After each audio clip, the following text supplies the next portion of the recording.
వేసుకోవాలి 1/2 kg. తర్వాత ఉప్పు కాస్త వేసుకోవాలి. తర్వాత 1 స్పూను నూనె వేసుకోవాలి, ఆయిల్.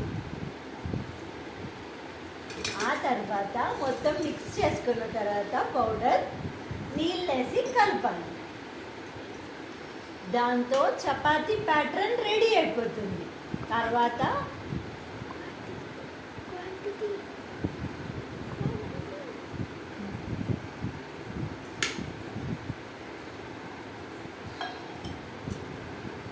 ఇలా గ్లాసులో నీళ్ళన్నీ పోసుకోకూడదు, ఎంత కావాలో అంతే పోసుకొని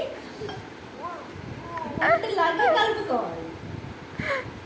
కలిపేటప్పుడు ముఖ్యంగా తెలుసుకోవాల్సింది ఏంటంటే, మీకు ఎవరి మీద భయం ఉంటే అది దీని మీద చూపించండి, త్వరగా పని అవుతుంది. ఇది టిప్. మీ ఆవిడ మీద కోపం ఉందా చూపించా, నీ కొడుకు మీద కోపం ఉందా చూపించా, నీ బాస్ మీద కోపం ఉందా చూపించా, ఎదురింటి వాడి మీద కోపం ఉందా చూపించా, నీ కొడుకు మీద కోపం ఉందా చూపించా. చూపించకపోతుంది.